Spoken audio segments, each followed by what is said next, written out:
Hey, Vedanta, are you there? Good morning, Bede. We're back together Sunday morning. Yes, good morning. How are you? Very good, thank you. How are you? Good. Now, what I wanted to do this morning is I wanted to look at a very important, mental dynamism. In other words, when I say a dynamic, a mental dynamic, I mean a content that has force and direction. And in terms of us as human beings, being hurt, produces a tremendous force in us and comes out in various ways. And that's what I'd like to talk about, because, you see, often the hurt is hidden for the very fact is that people don't experience the hurt itself. However, what happens is out of hurt comes the desire to hurt back. In other words, anger and hostility. Yes, this is something which everybody, I think, faces in their daily life. Yeah, absolutely. What happens is they experience all forms of kind of antagonism, sort of frustration, annoyance, verging on where they even become enraged. So anger is a huge topic, and it is looked at in one way from a psychological point of view, but we're not going to look at it from the psychological point of view, because from our point of view, that view is somewhat limited. We're going to have a fresh look at anger, the problem of anger, from a Vedantic point of view. You know, this is so good, Bede, because anger can be so destructive, and it's always like you do so much good, and at that moment of anger, you go 5 steps back. So you lose all the good things which you've done in that one single moment. Yes, what it can do is it can actually break up relationships and all sorts of things. Now, the thing, I'll just turn off this. I don't want someone ringing me from Skype. Okay, now, so what happens here is that anger is a very strong force, isn't it? Like when we look at it, just looking at the description of it, when we're swept up in it, we feel a tremendous amount of energy and we feel a tremendous amount of force to attack. And we attack verbally, and sometimes people even attack physically. Do you know what I mean? In more civilized cultures, we attack in a full and strong way. Now, if people are too afraid to attack in a very open way, what they do is their anger is expressed in different ways by talking behind people's backs, criticizing others, that type of thing. Would you say when you look at social life, how often have you heard people, seen people being put down behind people's backs through conversation? Very often, it's sometimes even very subtly suggested, but it could be kind of destructive logic and destructive gossip which is used.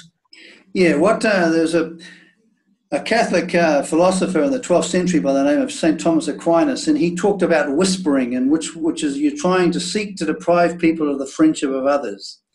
And so what I'm saying is that there's a tremendous manifestation in human life of hostility, and it takes various forms, being very open and very subtle. But one thing we can say about it is it is incredibly destructive, even if it's done nicely, and mainly it's done nicely. Indeed. In fact, sometimes I think just an open explosion is what you see is what you get, as they say. But when it's so subtly and, it's not even visible, but it could be extremely, that's deadly. That is deadly because it's invisible. But so what happens is that when we look at human life and we look at our own relationships and stuff, we find that anger gets triggered. Or we find we have a desire to criticize someone. Do you know what I mean? Like in the sense of rubbish them in some way. Do you see what I mean? So I want to look at this desire because, you see, how in our first talk we talked about the fact that people people have an innate, deep self-dissatisfaction?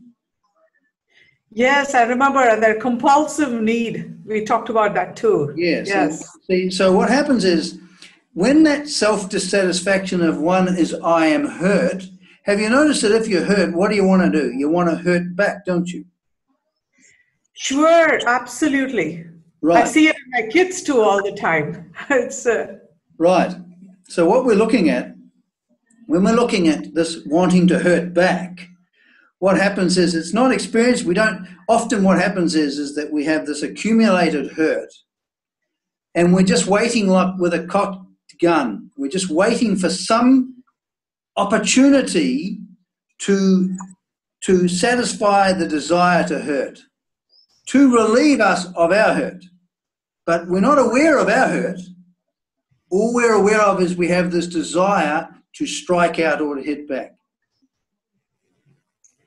yes, it is. Now, the point is, do I recognize that? That's the question I'm asking myself, in myself. I recognize being hurt by others very easily, but my need to hurt others, I don't recognize that easily. Right. Have you ever got angry with someone? Sure. Do you ever sometimes talk harshly to other people? Yes, I do. Right. So all of those, from a Vedantic perspective, are an expression of hurt. Okay.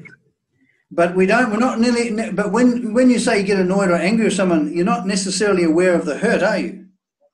No, you're so caught up in the anger. Right. And again, it has a tremendous force, doesn't it? When we're under the sway of anger, it has a tremendous force, doesn't it?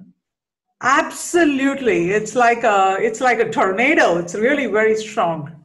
Yes. And also, when we're under the sway of anger, we are firmly convinced that the other person is the cause of it. Isn't that true? Isn't that just a fact? That's just a fact. If you are angry, you are blaming. Yes. Yes. There's no way out of this. When you are angry, you are blaming. So what happens is that the self-dissatisfaction, the form the self-dissatisfaction takes, is a feeling of I am really angry. Right? So I'm feeling a tremendous sense of self-dissatisfaction. You know what I mean? And I'm upset. But I'm hardly ever aware of the hurt, but I'm upset. I know the feeling of being upset. And then out of that upset, I have a tremendous drive to strike at the person who I believe caused me that anger. Yes, I see it happening in front of me, but it's so difficult to recognize those feelings in myself. I don't recall wanting to ever hurt somebody because of my anger, but maybe that's my memory. Well, you see, now that's an interesting thing that you say that. When we're angry, we don't feel, even though we're engaging in attacking behavior, right? And every behavior, according to Vedanta, is motivated by a desire. Yeah. So what we're doing is that when we're talking sharply in a harsh manner to other people, what's happening is that we are attacking them because of what we think that they have done to us. Yes. So we are actually, in one sense, you've hurt me, I'm hurting you back. Yes. But it doesn't feel that way, though, does it? No, but isn't that just legitimate? I mean, it's legitimate to defend yourself. No. When we're talking about physical defense, absolutely. Okay. Verbal. We're not talking about self-defense. Okay. It's a very important thing to defend yourself. But we're talking about the fact that we feel that sometimes other people have done something to us. We're so upset and we feel driven to attack them back. Yes. Yes. Okay, so We do. yes, and so one of the unpleasant facts here is that you see, because every human being has a reservoir of hurt experiences of hurt, out of that reservoir or that content of hurt comes a desire to hurt back. Yes. And so what happens is that someone does something we don't like, and then suddenly we feel in this attacking, offensive mood where we're saying harsh and unkind words directed towards that person. They are the target of our anger, if you like. Yes, it's suddenly, and in fact, indeed, yes, I agree. Go ahead, Bede. So what happens is that as human beings, we're masters of justification. And as I explained once, justify means to make in Latin, so to make it just. So when we are angry, we have it completely, within ourselves, we feel completely just. How dare they do that? How dare they say that to me? Do you see? Absolutely. You hit the nail there. Yes, and we feel a tremendous outrage, and then we act from that outrage. And we act harmfully. The problem, you see, in Vedanta, the first thing is that the emotion or the reaction itself is not the problem, because we haven't got control over that. Emotions come, reactions come. So we're not actually interested. We don't actually think that the emotion of anger or the tendency of anger is wrong. We just think it's a fact of life. So our emotional reactions are just simply facts of life. Someone says something, a reaction comes about.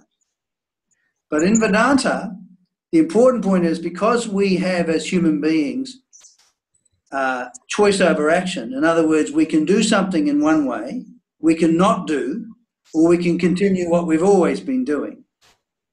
So we have choice over action. So we haven't got choice over our feelings of rage, upset, or anger. But we have definitely got choice in its expression. Isn't that so refreshing, because all the time I would say, oh, this perfect me, how can I get angry? But what you're saying is anger just happens. Anger just happens. If you see, because if we make when we look at emotions, it's very, very helpful to look at emotions like the weather. You see, the weather, it's outside our control, isn't that right? Absolutely, especially in Holland. Okay, yeah. Okay, so sometimes it rains, sometimes it pours, sometimes it's thunderstorms, sometimes it's a clear day, sometimes it's a cloudy day, sometimes it's cold. It's ever changing. And it changes according to the way things are, doesn't it? Just the way the weather works, it changes. Our psychologies are the same. Our mental content, it's been formed in us. We didn't form it. We didn't decide to have it. Like some modern psychologists say, you choose to be angry. You don't choose to be angry. You choose to express anger. But even that's not necessarily true. But the thing is that the fact of the matter is that reactions occur. They just happen, and they can never be the basis of a true self-judgment. See, so what happens is we go, I'm angry. Oh, I shouldn't be angry. Oh, being that angry it's just not good. I'm a bad person because I'm angry. Like what you're saying, you see, because we are caught up in becoming, which we talked about. So we have an image of ourselves as a nice, maybe loving and warm person, some kind of lovely personality ideal that we want to become. Because if we feel we can become that defends us against the opposite notion, that I'm really not very good and I'm a little bit bad and whatever. Yeah. So what happens is when we get angry, there's also a lot of self-disturbance about that. Do you see what I mean? We go, oh, I shouldn't, oh, I wish I would, why am I like this? We say to ourselves, why am I like this? But the thing is that our reactions are part of the universe, just like the weather. That's how we see it in Vedanta. So our reactions, even our reactions of I shouldn't be like this, that's also part of the weather. Our reactions we have not got no control over from in terms of Vedanta. Things just happen. They happen. The reactions, they come and they go. we have no control over them. We don't choose them, but we do have choice in expressing them. But the first thing in terms of practically dealing with anger is we must accept the fact, right now I'm angry. I want to wring somebody's neck. Okay? That's just simply an acknowledgement of facts. It's being alive to the fact that I, as a human being, have a mental content. Sometimes that mental content becomes active in me in the form of anger. It is so nice to hear this, Bede, because, just acknowledging anger and saying, yes, I am angry now is such a relief. Yes, and you can even say, I'm angry now, and I'm wishing I wasn't being angry, because that's also a reaction. The second order, yes, right. Because it's, you see, often we can get angry about our anger. And it remains continuously angry, react angry. And then angry about the anger, yes. It's just a spiral. Yes. So we want to be able to look at, you know how we're talking about objectivity? Yes. The person has done something I don't like, I'm angry. That's the fact. It's not a mental illness, it's not sickness, it's just simply a fact of life as a human being. We have a mental content. Part of that mental content is hurt, and there's anger, and that hurt and anger can come alive in us.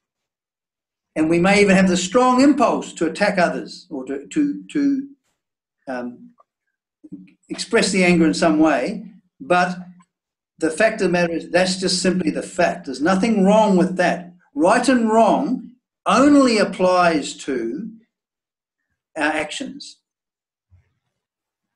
So good. So you said that, hey, the big difference between accepting anger and expression, where is the choice? So I don't have the choice. That's the point.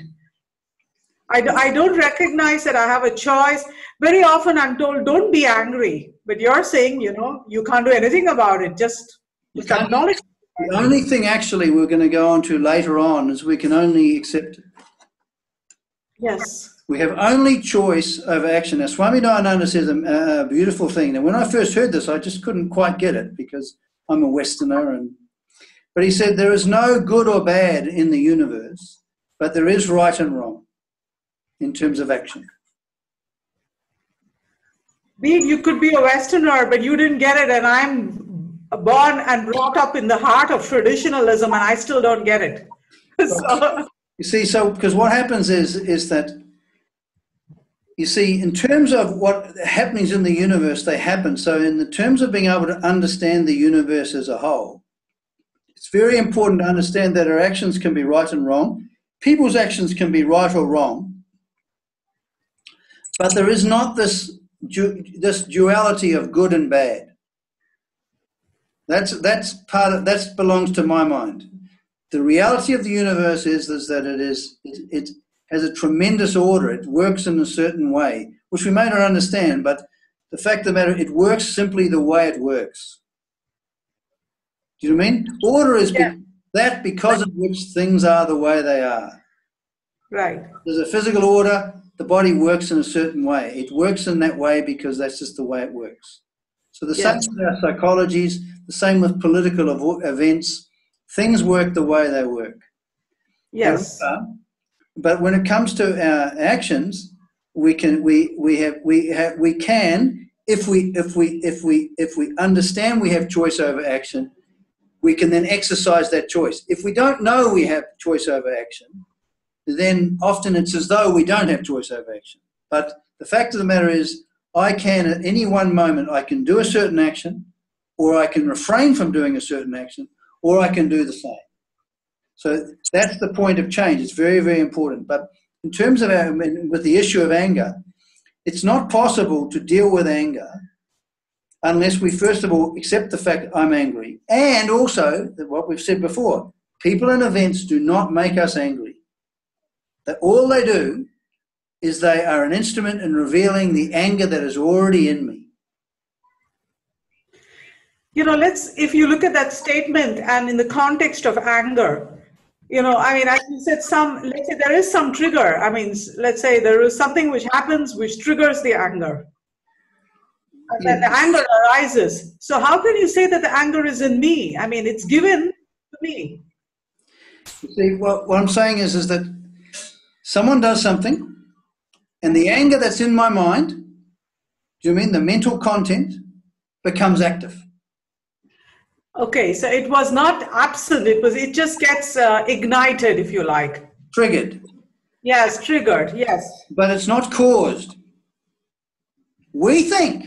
It was already there before. Yes. We think that the person has caused it, but again, it's the revelation. You see, we don't have to dig deep to see the unconscious, you know. No. What happens is life brings out the unconscious every day. Yes. From a Vedantic point of view, the unconscious is our subjectivity. Right. And it just suddenly just becomes active, and we get lost in it. And we're unconscious that we're unconscious. Yes. But we don't have to dig up, we don't need to dig up the unconscious. Life's going to do that for us. Life is going to trigger, events will trigger, people and events trigger our emotional reactions all the time. Yes. So we don't have to go digging. Right. So what happens is that we get angry. So the first thing about anger is that the basis of anger is hurt. We want to, and the thing is, and out of that hurt, and it's not socially acceptable to look at this area honestly, because what happens is when you're angry, have you noticed that you have a desire to say things to give them a piece of your mind? Have you noticed that? Absolutely. Now, I say all sorts of things which shouldn't be said. Right. So what happens is you have a desire, basically, and you don't have a desire to make them feel good, do you? No. You've in actual fact got a desire to make them feel bad. Yes. And your anger is the satisfying of the desire to hurt. Uh-huh. Now, we don't like this because we have got notions about ourselves, like I've told you before. We've got notions about ourselves that protect us. I'm a nice, sweet person, or some cultural ideals. I'm cool and calm. So what happens is, here I've got this notion of myself, and here I'm angry at you. But you see, I can get away with this. I can maintain this notion of myself and attack you at the same time, provided it's your problem. So then I maintain the notion and I put the blame on somebody else, and so I retain myself as this pure, completely. Yeah. Okay. It's a very clever mechanism. Yes. But you see, the thing is that, let's say I said to you this. You know, what happened was I had an appointment with my son in town, and we agreed to meet. And then what happens? I waited there for an hour, and by the time he arrived, I was so upset. He made me so angry. Do you know what I mean? And I hate getting angry with him, but I really gave it to him. You know what I mean? And I just hope that I've told him. I just don't want him to do that again. Now that sounds quite reasonable, doesn't it? Yes, very. But now, if we stick to the objective facts, it's another story. This is the story. My son, for whatever reason, did something I don't like. Fact? Yep. I don't like being left waiting for an hour. That's a fact. Right. By the time he came to see me, what arose in me was a desire to hurt him for upsetting me. And then what I did is I talked to him harshly for about 4 minutes and dressed him down, satisfying my desire to hurt. And then I felt a little bit better after it. But then I felt a bit annoyed with him that he got me so angry in the first place. But in actual fact, I was angry. I was angry. I satisfy my desire to hurt. I then satisfy my desire to hurt. That's the fact. But does that sound very good? Does that sound? Yes, we no, it's very difficult to acknowledge that. That even the fact that I have a desire to hurt is a very difficult point to even acknowledge or recognize. Does everyone have a desire to hurt? Yes. How often do you see people fighting with each other? How common is human conflict? Extremely common. Extremely common. We don't see the hurt though, but we do see the anger, don't we? We do, yes.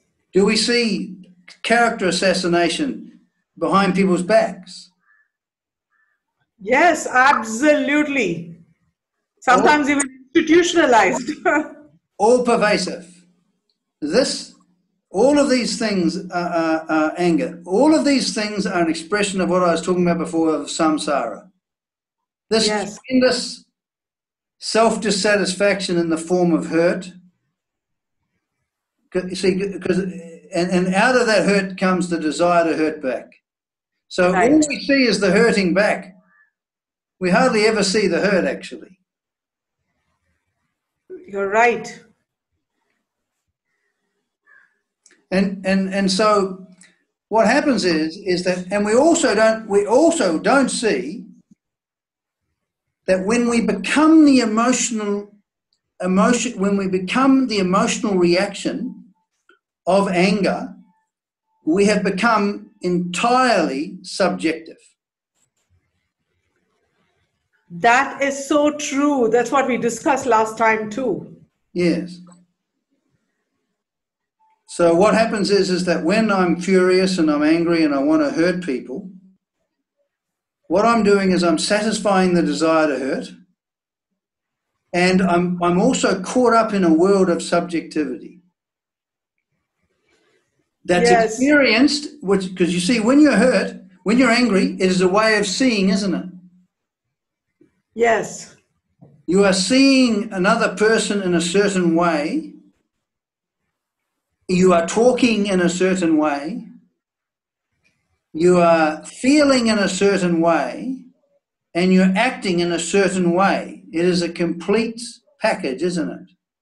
Absolutely. It's integrated completely. That's exactly right, and that's what I mean by a way of seeing. It's not just a way of seeing, isn't just something that sits in your head. Yeah. We can't help but embody and act out our ways of seeing. This is why Vedanta is so powerful, actually. So true, Bede. We have no control over that. We just fall into it. We dramatize it unconsciously, yes. While feeling we're being completely conscious, because right in the middle of it, we feel totally and completely right, don't we?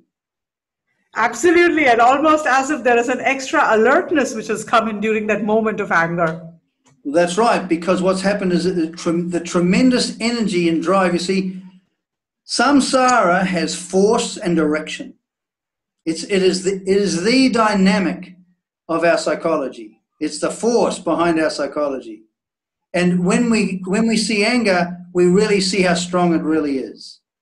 It has a force, and also directs us in a direction, doesn't it? Absolutely. And we're there for the ride. You see, when we've become the emotion, which is the problem, like I've said to you before, when we have become our psychology, we are literally a slave to it. Yes. You know what I'm talking about, this freedom thing I was talking about. We are completely unfree because we've become the emotional reaction, and then that reaction just goes on, and we just follow on until it's exhausted. And then when it's exhausted, we go, oh my God, why the hell did I say that? Do you see what I mean? And even the people we love can become the objects of this hostility. So true, Bede, and it's so recognizable. It happens all the time. That's the point. And you see, so when we're looking at a topic like anger, it's incredibly important to look at it objectively. without Yes. without sanitizing it, making it a little bit nicer. Yeah. Because the tendency is to do that because, you see, because we judge ourselves so harshly for wrongdoing, and because we judge ourselves so harshly even to have the emotion in the first place, we tend to not acknowledge it because we want to avoid the very harsh self-criticism of it. Does that make sense? Fully. So basically, you're saying, oh, I don't even want to acknowledge it because I have this picture of myself as so pure, which cannot have anger in it. So when I acknowledge it, I'm going against that picture. That's right. And remember what our first conversation, the reason that we have the lovely picture is it's a defense against this basic self-dissatisfaction that we have. Insecurity, feeling small and inferior, feeling hurt, and feeling empty and non-content. Right. So the basic picture itself is distorted because we don't. Yes, I see the second reasoning. Well, Now, the picture actually isn't distorted. It actually is false. false. Yes. It's completely imagination. Any notion that we have of ourselves, positive or negative in Vedanta, is simply a mental projection. It's not true. We can experience it as true, but in reality, it's not true.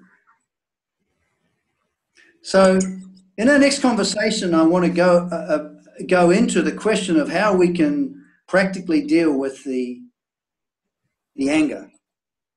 But before we go, is there anything you'd like to say?